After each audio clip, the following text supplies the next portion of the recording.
இது மகிமை நேரம். ஆண்டவராகிய இயேசு கிறிஸ்துவ நாமத்தினாலே இந்த 3ஆம் நாளின் காலை வேளைக்காக என் தேவாதி தேவனை ஸ்தோத்தரிக்கின்றேன். இதை கேட்டுக்கொண்டிருக்கின்ற உங்கள் ஒவ்வொருவரையும் ஆண்டவர் தாமே ஆசீர்வதிப்பாராக. இந்த 3ஆம் நாளின் காலை வேளையிலே எப்படி இருக்க வேண்டும் என்று சொல்லி ஆண்டவர் சொல்கிறார். வாஞ்சையாயிருங்கள் என்று சொல்லி முதல் நாளிலே பார்த்தோம் சந்தோஷமாயிருங்கள் என்று சொல்லி, 2ஆம் நாளிலே பார்த்தோம் எச்சரிக்கையாயிருங்கள் என்று சொல்லி, இந்த 3ஆம் நாளிலே ஆண்டவர் கூறுகின்றார் வசனத்தின் மேல் வாஞ்சையாயிருங்கள் என்று சொல்லி. 1 பேதுரு 2ஆம் அதிகாரம் 3ஆம் வசனத்திலே வாசிக்கின்றோம், நீங்கள் வளரும்படி புதிதாய் பிறந்த குழந்தைகளைப் போல திருவசனமாகிய களங்கமில்லாத ஞானப்பாலின் மேல் வாஞ்சையாயிருங்கள் என்று சொல்லி, நாம் எப்படி இருக்க வேண்டும் என்று சொல்லி ஆண்டவர் சொல்கிறார். திருவசனமாகிய ஞானப்பாலின் மீது, அந்த களங்கமில்லாத அந்த ஞானப்பாலின் மீது வாஞ்சை உள்ளவர்களாக இருக்க வேண்டும் என்று சொல்லி, கர்த்தருடைய வசனத்தின் மீது நாம் எப்படி வாஞ்சை உள்ளவர்களாக இருக்க வேண்டும் என்று சொல்லி ஆண்டவர் விரும்புகின்றார். இந்த உலகத்தில் நம்ம எதற்காக எல்லாமோ நான் வாஞ்சையோடு நாம் இருக்கிறோம்ல, ஒரு வேலையை எதிர்பார்த்து நாம் வாஞ்சையோடு இருக்கின்றோம். ஒருவேளை பலர் இன்டர்வியூ அட்டன் பண்ணிட்டு வந்திருக்கலாம், அதனுடைய ரிசல்ட்டுக்காக என்னுடைய அப்பாயின்மெண்ட் ஆர்டர் எப்போ வரும்னு சொல்லி வாஞ்சியோடு நம்ம எதிர்பார்த்து கொண்டிருக்கலாம்ல. இன்னும் நிறைய பேர் ப்ரமோஷனுக்காக பதவி உயர்வை எதிர்பார்த்து வாஞ்சியோடு நாம் காத்துட்ருப்போம், எனக்கு எப்போ என்னுடைய பதவி உயர்வு வராது என்று சொல்லி. இல்லை இன்னும் திருமண வாழ்க்கையை என்னுடைய எதிர்காலத்தை நோக்கி எனக்கு ஒரு நல்ல கணவன் எனக்கு அமைவாரா, எனக்கு ஒரு நல்ல மனைவி அமைவாளா என்று சொல்லி நம்ம வாஞ்சியோடு நம்ம எதிர்பார்த்து கொண்டிருக்கலாம். இன்னும் திருமண வாழ்க்கையை கடந்து அடுத்து எனக்கு ஒரு குழந்தையை ஆண்டவர் அருளி செய்ய மாட்டாரா என்று சொல்லி, இன்னும் குழந்தையை கருவிலை சுமந்து கொண்டிருக்கிற பெற்றோர் என்ன நினைப்பாங்க, எனக்கு ஒரு நல்ல குழந்தையை ஆண்டவர் சுகத்தோடு பலத்தோடு ஆண்டவர் எனக்கு அருள மாட்டாரா. இப்படி வாஞ்சைகள் நம்முடைய வாழ்க்கையிலே தொடர்ச்சியாய் போய்கொண்டே இருக்கும். அந்த வாஞ்சைக்கு ஒரு நிறைவே கிடையாது, ஒரு முற்றுப்புள்ளி, ஒரு ஃபுல் ஸ்டாப்ங்கிறதே நம்மளுடைய வாழ்க்கையில இருக்காது. ஏதாவது ஒன்று நம்ம வாஞ்சையோடு இருப்போம், எனக்கு ஆண்டவர் அதை செய்திடணும், ஆண்டவர் இதை செஞ்சிடணும், இதை தந்துடணும் அப்படின்னு சொல்லி ஒவ்வொன்றின் மேலேயும் நம்ம ரொம்ப வாஞ்சை உள்ளவங்க இருக்கிறோம்ல. ஆனால் அதே சமயத்தில் நம்ம அந்த வசனத்தை, ஆண்டவருடைய அந்த வசனத்தை ஏற்றுக்கொள்வதில் நாம் எவ்வளவு வாஞ்சை உள்ளவர்களாக இருக்கின்றோம், அதை நம்முடைய உள்ளத்தில் ஏற்றுக்கொள்வதற்கு நாம் வாஞ்சை உள்ளவர்களாக இருக்கின்றோமா? நாம் சற்று யோசித்து பார்ப்போம். சங்கீதம் 19:7 இவ்வாறு சொல்கிறது, கர்த்தருடைய வேதம் குறைவற்றதும் ஆத்துமாவை உயிர்ப்பிக்கிறதுமா இருக்கிறது. பாருங்க, மற்ற எல்லா வாஞ்சைகளும் அழிந்து போகக்கூடிய வாஞ்சைகள், ஆனால் இந்த கர்த்தருடைய வேதம், அதில் இருக்கிற அவருடைய வேதத்தில் இருக்கிற அவருடைய வசனங்கள், அவருடைய வார்த்தைகள் நம்முடைய ஆத்துமாவை உயிர்ப்பிக்கிறதா இருக்கிறது. அதன் மேல் நாம் வாஞ்சையா இருக்க வேண்டும் என்று சொல்லி ஆண்டவர் விரும்புகின்றார். எனக்கு நீங்களும் நான் அப்படி வாஞ்சையா இருக்கிறோமா? பாருங்க, இன்னும் சங்கீதம் 19:10 வாசிக்கிறோம். அந்த வார்த்தைகள், தேவனுடைய வசனங்கள் எப்படி இருக்கிறதா, அவைகள் பொன்னிலும் மிகுந்த பசும் பொன்னிலும், இன்னும் பாருங்க, விரும்பப்படத்தக்கதும் தேனிலும் தேன் கூட்டிலிருந்து ஒழுகும் தெளி தேனிலும் மதுரம் உள்ளதுமாய் இருக்கிறது என்று சொல்லி, தாவீது ராஜாவுக்கு அந்த தேனை விட அது அவ்வளவு இனிமையாக, அவ்வளவு மதுரமாக அந்த வேத வசனம் இருக்கிறது. பாருங்க, அந்த வசனத்தின் மேல் நம்ம வாஞ்சா இருக்கணும். அப்போ இன்றைக்கு நம்முடைய வாழ்க்கையில நம்முடைய வேத வசனம் நமக்கு அவ்வளவு இனிமையா இருக்கிறதா, அது ஆண்டவர் விரும்புகிற அப்படி இருக்கணும். நம்ம அப்படி இருக்கும்போது நம்முடைய வாழ்க்கையில் நம்ம பெரிய ஆசீர்வாதங்களை பெற்றுக்கொள்ள வேண்டும். தாவீது ராஜா நான் அடிக்கடி யோசித்து பார்ப்பேன், நமக்கு விருப்பமான பொதுவாக ஸ்வீட்ஸ் எல்லாருக்குமே பிடிக்கும்ல, எனக்குலாம் ஸ்வீட்ஸ்ன்னு அவ்வளோ ரொம்ப பிடிக்கும். அப்போ நம்ம விரும்பி நம்ம வாங்கி சாப்பிட்றோமே, ஒரு ஸ்வீட்டை கண்டோடனே அதை நம்ம வாங்கி சாப்பிடணும் நமக்கு ஆசை வருதில்ல, அவ்வளோ வாஞ்சையாக இருக்கிறோம் அந்த ஸ்வீட் மேலே.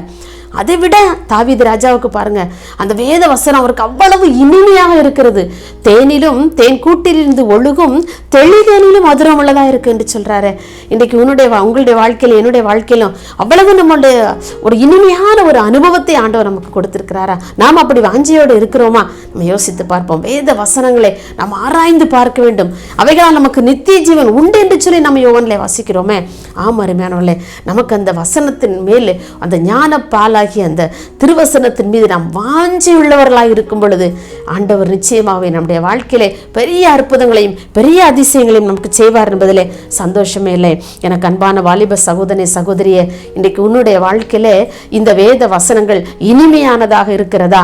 அல்லது உன்னுடைய வாழ்க்கையில உன்னுடைய வாலிப எண்ணங்கள், உன்னுடைய வாலிப சிந்தனைகள் உனக்கு சந்தோஷத்தை கொடுக்கிறதா?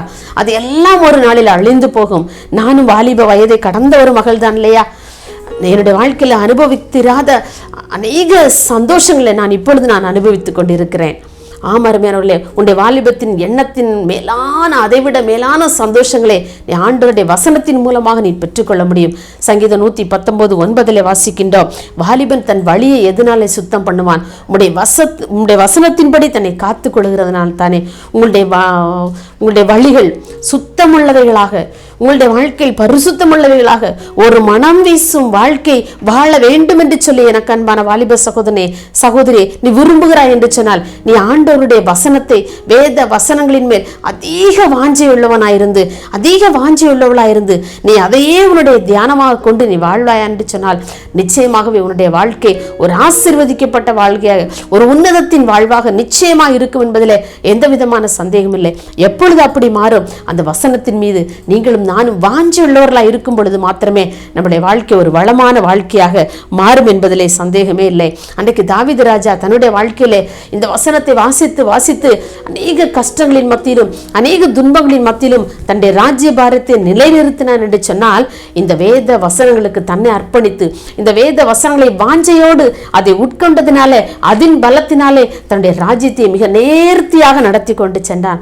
ராஜ்யத்தை மாத்திரமல்ல, தன்னுடைய மகனாலே ஓடி போகின்ற ஒரு சூழ்நிலை, துரத்தப்பட்ட நிலைமையிலே தான் பெற்ற மகனுக்கு அஞ்சி ஓடுகின்ற அந்த சூழ்நிலையில் கூட அந்த வேத வசனங்களை தன்னுடைய உள்ளத்திலே இருத்தி கொண்டதினாலே அவர் சொல்லுகிறார், அந்த வேத வசனங்களை அவர் மறந்து போகாமல் அந்த வேத வசனங்களை அவர் நினைவுபடுத்தி கொண்டதினாலே அவர் சொல்லுகிறார், உம்முடைய ஆறுதல்கள் என்னை தேற்றுகிறது என்று சொல்லி. பாருங்க, எவ்வளவு கஷ்டத்தின் மத்தியிலும் நீங்க வேத வசனங்களை வாஞ்சையோடு கூட நீங்க வாசிப்பீர்கள் என்று சொன்னால் அந்த வேத வசனம் உங்களுக்கு உங்கள் வழிகளை போதிக்கும், உங்கள் ஆத்மாவை உயிர்ப்பிக்கும், உங்களை ஆறுதல் படுத்தும் என்பதில் எந்த சந்தேகமுமே இல்லை.